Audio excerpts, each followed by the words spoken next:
Minhas caras, meus caros, é claro que o noticiário dos próximos dias, em princípio 90 dias, girará em torno da CPI da Covid que se instala agora na quinta-feira. Figurões deste governo terão de sentar na cadeira dos depoentes para explicar as escolhas que fizeram e isso vai alimentar aí uma cadeia de rancores. Agora, a política não se limita a isso.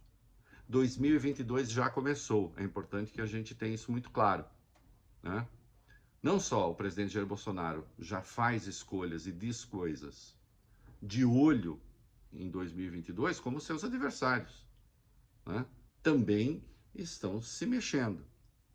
A volta de Lula à condição de elegível já mexeu drasticamente no cenário político, como nós vimos, né? As pesquisas de opinião apontam uma polarização entre Lula e Bolsonaro no primeiro turno, com vitória do petista no segundo. Agora, vejam, isso é o que diz o eleitorado hoje, não quer dizer que isso vá se confirmar em 2022. Agora, uma coisa é certa, se o batalhão de pré-candidatos, que são candidato a nem, isto é, nem Bolsonaro nem Lula, não se mexer, esse cenário se confirma com tranquilidade, né? Então, eles precisam encontrar o seu lugar. Há pelo menos 6 nomes hoje colocados, né?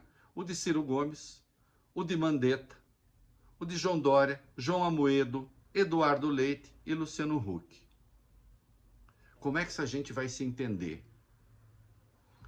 Ciro Gomes concedeu uma entrevista ao Globo, que saiu neste domingo, que traduz uma leitura do processo político. Então ele tem uma tese, diz ele: qualquer que seja o presidente eleito em 2022, não será Bolsonaro. E à medida que isso ficar mais claro, então as pessoas buscarão uma alternativa, entende-se, segundo o contexto, a Lula.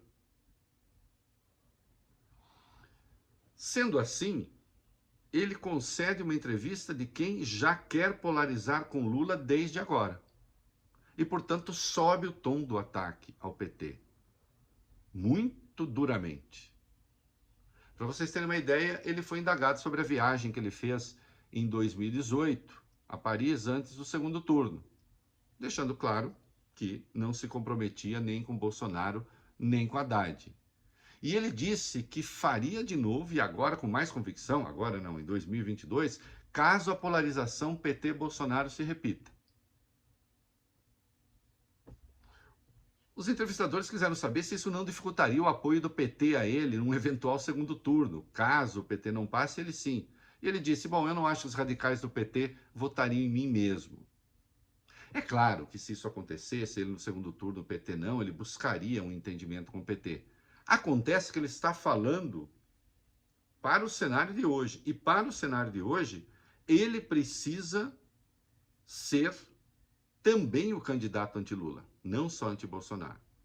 Até porque nos bastidores ele vem conversando com o PSD, ele vem conversando com o DEM. Também tem trânsito junto à centro-esquerda ali, PSB, Rede.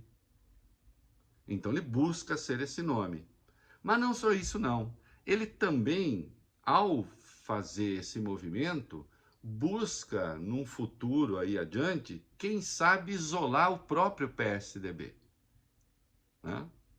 Especialmente na hipótese de haver uma prévia ali no partido e o Eduardo Leite vencer o João Dória. Aí ele imagina uma possível composição. Né? Tudo é muito difícil, até porque ele diz achar impossível que saia um único nome nesse campo. Eu diria que se ele achasse impossível, talvez a estratégia fosse outra. Porque, atenção, se houver 2 nomes com alguma força nesse campo aí, nesse meião, a polarização Lula-Bolsonaro será fatal. É isso aí.